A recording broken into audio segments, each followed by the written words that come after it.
안녕하세요. 올해 37이 여자입니다.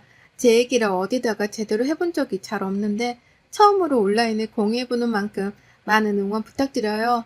저는 위에서 말씀드렸듯이 내일 모레 40이 되는 여자입니다. 남편은 저보다 5살이 많아서 올해로 42이 되었고요. 저야 여자고 요즘 여자들이 자기관리는 잘하니까 저도 집에서 살림만 하면서 틈틈이 시간 나는 대로 제 피부 관리와 몸 관리를 참 열심히 했어요.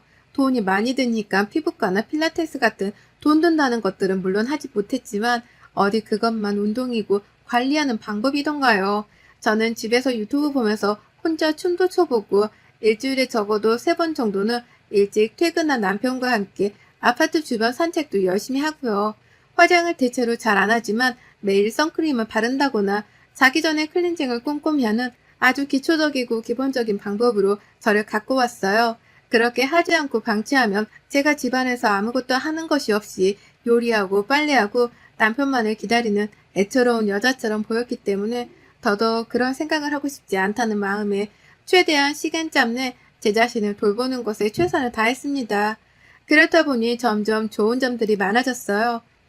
저는 또래들보단 확실히 젊어 보인다며 동안 소리를 여러 번 들었고 또 일한다고 스트레스가 많은지 부쩍 주름살이 보이기 시작한 남편과 함께 손을 잡고 나가면 적어도 나이차가 12살은 나는 커플이 아니었냐고 동네 아주머니들이 한 번씩 놀래곤 하셨습니다. 제 자랑이 아니라 그냥 저희가 외모적으로 어떻게 보이는지를 말씀드리고 싶었어요.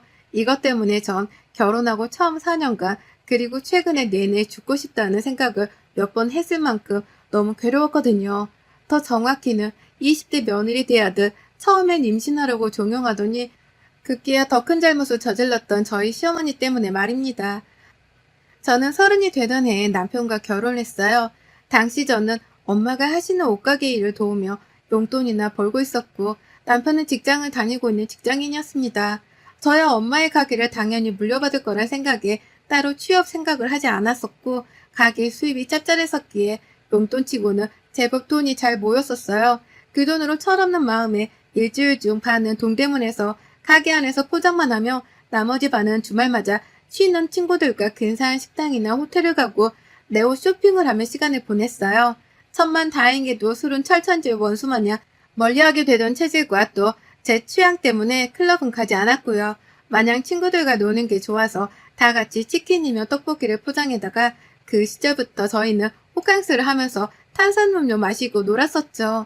남편도 그렇게 친구들이랑 신나게 호텔에서 놀다가 만났습니다. 웃기죠? 남편은 회사의 워크숍이 그 호텔에서 열렸었는데 남편은 호텔이 처음이라 로비에서 동료들과 막 셀카를 찍고 있었죠. 그냥 멀리서 봐도 귀엽다 정도의 비주얼이었던 남편은 제가 어디가 좋았던지 달려와 번호를 따갔고 그렇게 어쩌다 만나게 된 사람과 연애도 제법 오래 하고 결혼까지 해버렸네요. 남편은 제가 그냥 너무 편해 보였대요.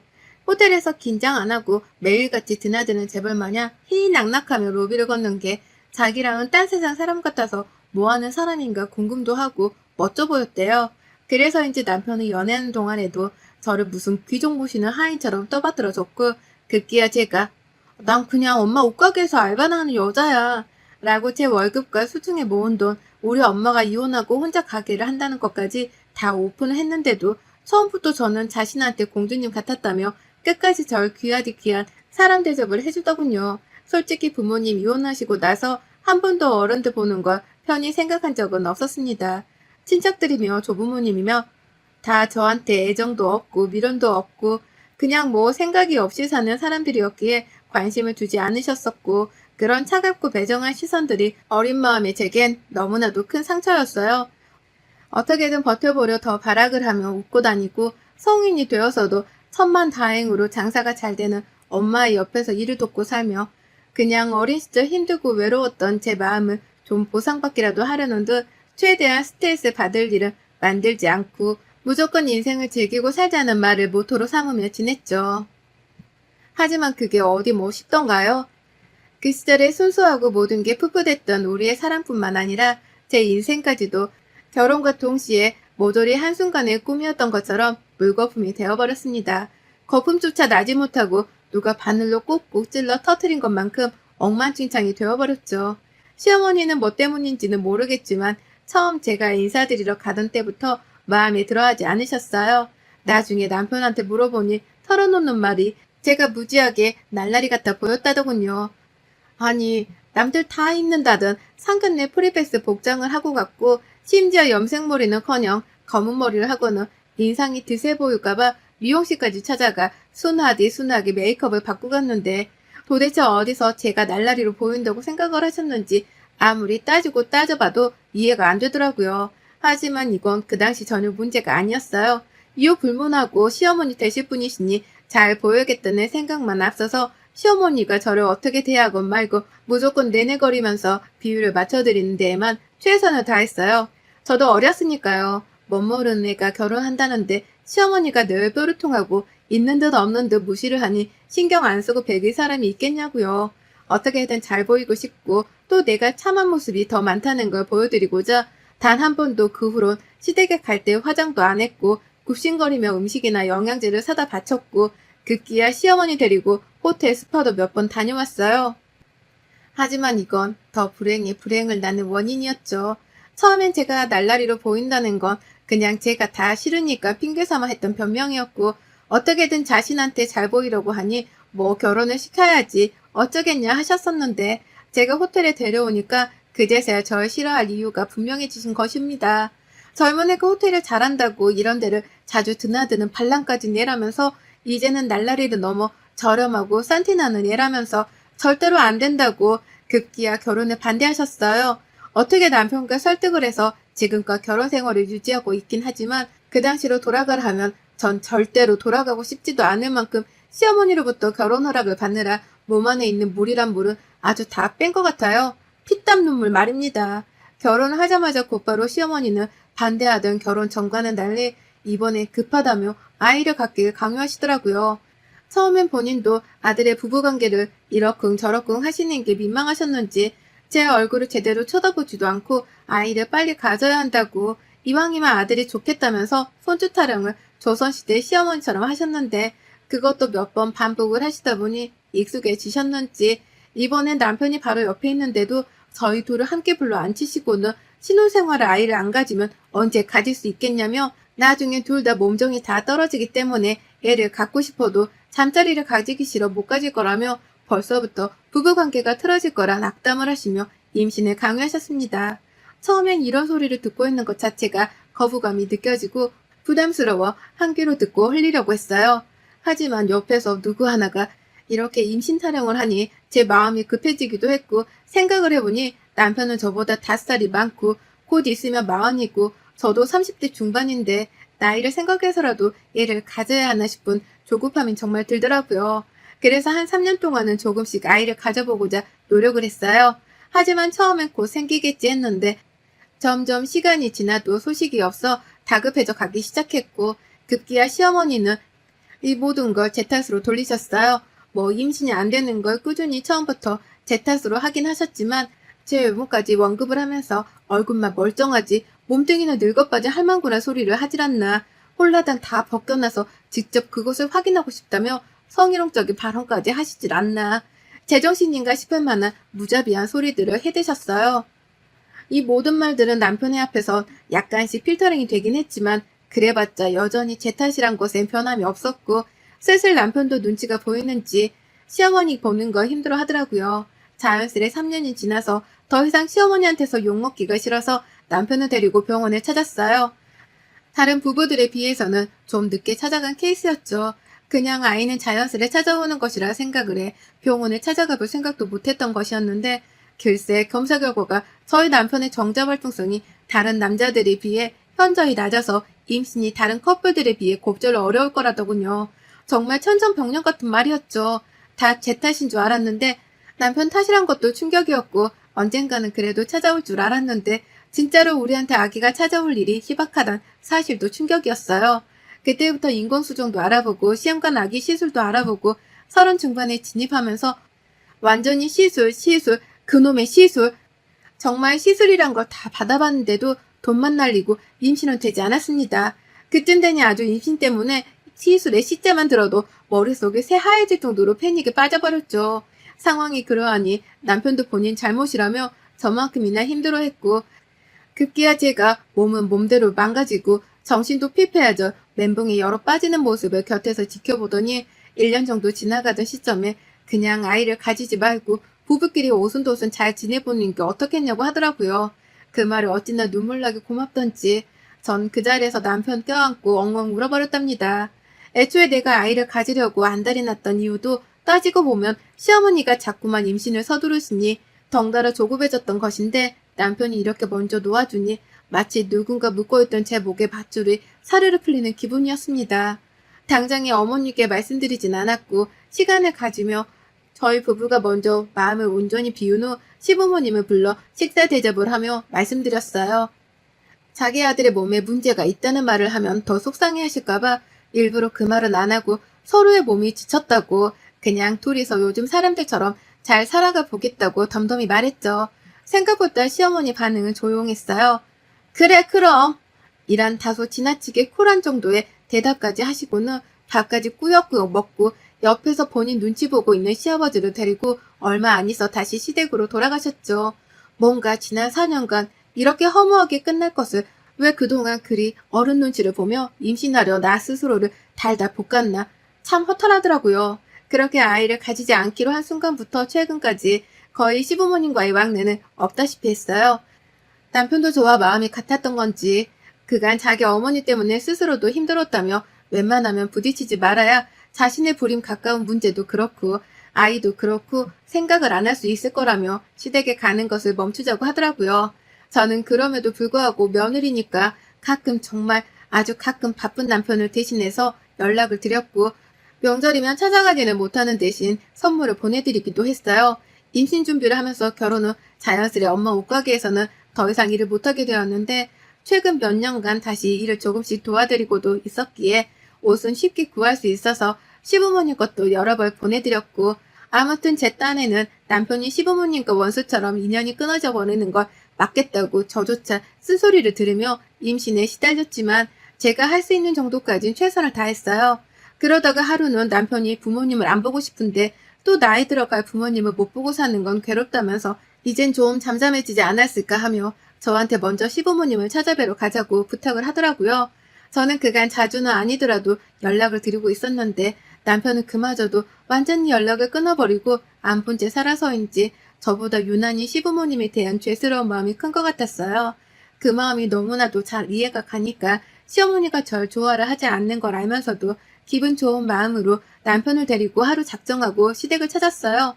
경기도에서도 많이 외곽인 곳에 위치한 마을에 살고 계셔서 찾아가긴 힘들었지만 주말에 서울집에서 잠시 왔다 갔다 하기 부담은 없었습니다. 가는 길에 집에서 먹을 고기도 좀 사고 허심탄회 얘기라도 하며 남편이 부모님과 더 이상 서먹하지 않도록 소주도 몇 병 사서 갔어요. 시골에서 혹여나 위험하실라 마스크도 두둑히 드리려고 챙겨갔고요. 그렇게 마을 초입부에 도착을 하고서 집으로 들어가는 길은 골목이 좀 좁아 아예 바깥 마을 공동구역에 있는 주차장에 주차를 하고 짐을 막 꺼내고 있는데 그 바로 옆 정자에 앉아 계시던 50대의 젊은 아주머님들이 나와서 누구냐고 물어보다 남편의 얼굴을 알아챘는지 아이고 너구나 하면서 막 반기시더라고요. 그런데 문제는 그 다음이었어요. 절 보자마자 이내 그럼 네가 얘 와이프야? 라며 똥 씹은 표정을 짓곤 아는 척을 하시더라고요. 처음엔 그냥 이 마을분들의 인사법인가 싶었는데 얼마 지나지 않아 이 모든 건 다 저를 향한 괴롭힘의 목적이었던 것을 알아차리게 되었습니다. 바로 그 다음에 마주친 어느 한 노인 부부 때문이었죠. 아주머니는 마찬가지로 절 보며 아유 동네물 흐리게 진짜 하나 알 수 없는 말로 저를 홀겨보시며 남편과만 인사를 나누려 하셨고 급기야 옆에 있던 그 아주머님의 남편은 누가 보면 지가 정우성일 줄 알 정도로 개똥 같은 개품을 잡고선 제 몸을 막 위아래로 훑어보는 겁니다. 흔히들 시선 강간이라고 하죠. 절 막 꺼림직한 눈빛을 한 채 자꾸만 입술을 자기 혀를 적시며 절 보는 게 그러다가 가슴에 시선이 멈춘 것도 같고 확 진짜 눈가를 뽑아버리고 싶어 죽겠는데 이걸 저희 남편도 느꼈나 보더라고요. 아저씨 지금 어딜 봐요? 하면서 남편이 순간적으로 절 자기 뒤로 빼돌린 뒤 아저씨한테 경계적인 말을 하자 그제서야 아저씨는 자기 옆에 있는 와이프한테서까지 매서운 눈초리를 받으며 가던 길을 가셨어요. 아주머니는 가기 전 저를 한 번 더 노려보고 가셨고요. 뭔가 기분이 굉장히 이상하고 재수가 없는 게 이 사람들이 나에 대해 무슨 소리를 들었길래 하나같이 노려보고 무시하고 급기야 훑어보기까지 할까 싶었어요. 그 생각은 남편도 똑같이 가지고 있는 상황이었고요. 그렇게 저희는 시야에 보이던 2층 주택인 시댁으로 갔어요. 경기도 외곽 마을이라 그런지 확실히 시부모님은 대문을 잠궈놓지도 않으시더라고요. 그냥 문을 열고 들어가 인기척을 하는데 아무리 불러도 찾아도 시부모님은 보이질 않았어요. 조금 더 기다려볼까 하다 그냥 오랜만에 바깥에서 인적도 뜸한 것이 코로나 걱정 없이 걸어보고 싶어 남편과 손잡고 시부모님을 찾으러 나왔죠. 주변에 경로당까지는 아니더라도 마을 회관이 있었으니까 당연히 거기서 동네 분들과 계시겠거니 하고 방금 전 이웃들을 만나 기분 나빴던 것들을 훌훌 털어버리며 애써 웃으면서 마을 회관에 갔는데요. 안으로 들어갈 필요도 없었습니다. 바깥에 있는 널따란 사각형의 나무 의자 위에 옹기종기 모여있던 주민들, 그 중에서 저희 시부모님 찾겠다고 막 얼쩡거리려 하는 그때 아까 저를 노려본 아주머니들이 그 자리에 있더라고요. 왠지 다가가게 눈치 보여서 멀리 서서 남편만 보내려 하는 그때 뒤돌아 서 있던 어느 여자분이 아주 되바라진 목소리로 분노에 찬 듯 크게 말을 했어요. 아유, 그녀는 내 며느리가 아니야 이제 하면서 시작된 다름 아닌 우리 시어머니 우렁찬 목소리는 거기서 끝이 아니었어요. 앞에서 아주머니들이 절 봤다고 며느리 얘기를 했던지 시어머니는 아주머니들께 내가 옛날부터 말했잖아. 걘 우리 집안에 굴러들어와서 난 되는 거였다고. 얼마나 젊은데 남자를 후리고 다녔는지 몰라. 호태도 막 제 집 드나들듯 다니고 다리를 맨날 벌려서 지금 애도 못 낳고 있잖아. 라고 제 흉을 보고 있었던 겁니다. 다른 사람도 아닌 시어머니가 글쎄 며느리한테 다리를 벌려 애를 못 낳고 있단 입에 담지도 못할 말을 하고 계시다니. 얼마나 제 욕을 오래도록 해왔었는지 주변 아주머니들은 알지 알아 혹은 보니까 발랑 까졌더라 진짜로 하면서 격하게 시어머님 말씀에 동조만 하고 있었어요. 손발이 막 떨려 옆에 있는 남편한테 붙잡아달라고 손을 벌리려는데 아뿔싸 제 옆에는 아무도 없었어요. 아니 그 사이 우리 남편 열이 받아서 시어머니께로 확 뛰쳐 달려가 버린 겁니다. 그러더니 이내 남편이 시어머니의 뒷덜미를 그대로 잡아서 마을회관 입구에 걸려있던 꽃감을 줄 달린 채로 달려있는 곳에 들고 가 던져버린 바람에 대롱대롱 매달려있던 그 꽃감과 함께 남편이 손으로 시어머니를 막 흔들어대며 어떻게 내 와이프에 대해 그런 소리를 떠벌리고 다닐 수가 있냐? 그 울부짖는 바람에 덩달아 머리가 막 중심도 못 잡고 흔들렸고 그 자리에 있던 아주머니들도 곶감이 지멋대로 줄에서 떨어져 흩날린 바람에 곶감비를 맞듯 머리 위로 맞으셨죠. 누가 만들었는지 모르겠지만 그 후로도 여러 번 남편이 마을 회관에 있던 줄에 달린 곶감이며 말리는 중인 옥수수까지 죄다 잡히는 대로 집어서는 사람들을 향해 생각도 없이 던져버린 바람에 음식이 망가지는 거 물론이었고 사람들이 좀비 보듯 남편으로부터 도망가기 시작했어요. 급기야 남편은 제가 고자예요. 고자라서 애를 못 가지고 있다고요. 라며 자신이 고자까지는 아닌데도 저 보호한다고 말을 질러버린 바람에 사람들은 도망가다 흠칫 놀랬는지 서로를 쳐다보더니 이내 저희 시어머니를 또 쳐다보더라고요. 시어머니의 거짓말이 들통나는 순간이었죠. 더 웃긴 건 매번 시어머니가 그딴 소리를 해대도 듣고만 있었을 시아버지가 그제서야 아들한테 목 잡힌 자기 와이프를 보더니 쫄았던지 자긴 늘 아니라고 했는데도 니네 엄마 주둥이는 말리지 못했다며 제 편을 들었다고 했으나 남편은 그마저도 손을 뿌리치며 밀어낸 바람에 시아버지는 그 나이에 아들 손에 의해 바닥으로 뒹구르기까지 하셨고요. 남편은 자신의 부모님이 선을 넘어도 단단히 넘어버렸다며 결국 완전히 손절하겠다는 말을 남기고선 저를 데리고 그 자리를 빠져나왔어요. 물론 그 와중에 전 시댁 가며 챙겼던 고기랑 소주까지 남김없이 챙겨왔고요. 차에 탈 때 아까 절 훑어보던 아저씨가 또 그 자리에 서서 저희 부부를 불구경하듯 쳐다보고 있길래 들고 있던 소주병 하나를 확 그냥 던져버렸어요. 순간적으로 피하긴 했지만 그 아저씨 바로 서있던 자리에 소주병이 와장창 깨져버리며 아저씨는 도망치다 겁나 다리에 힘이 빠졌는지 주저앉아 그걸 가만히 보더라고요. 옆에 와이프 되는 아줌마가 또 어머머머머 하길래 네 남편 간수 똑바로 해? 라는 말을 남기고 그 마을을 완전히 영영 피정했습니다. 저야 뭐 시부모님께는 며느리보다 귀할 자식이 연을 끊어버리자고 대못을 박아버리곤 손찌검까지 하곤 자리를 빠져나왔으니 이보다 더 큰 복수가 어딨나 싶어서 따로 말은 안 했는데요. 그냥 그런 소문에 동조한 이 아저씨랑 아줌마도 그냥 넘겨버리기엔 뒤끝이 좀 생겨서 애먼 소주병원 날려 경고를 제대로 해주고 왔네요. 사랑답지 않게 입을 나불거리면 어떤 결말을 맞는지 시어머니들 아니 누구든지 입은 언제나 조심히 다뤄야 한다는 걸 제 사연을 통해서라도 아셨으면 좋겠습니다. 아들 예의 바르고 착하게 잘 키워두신 시어머니들 며느리 험담 잘못했다가는 그렇게 애지중지 잘 키운 아들과 영까지 끊어질 수도 있어요. 여러분의 생각은 댓글로 남겨주세요. 오늘도 시청해주셔서 정말 감사합니다.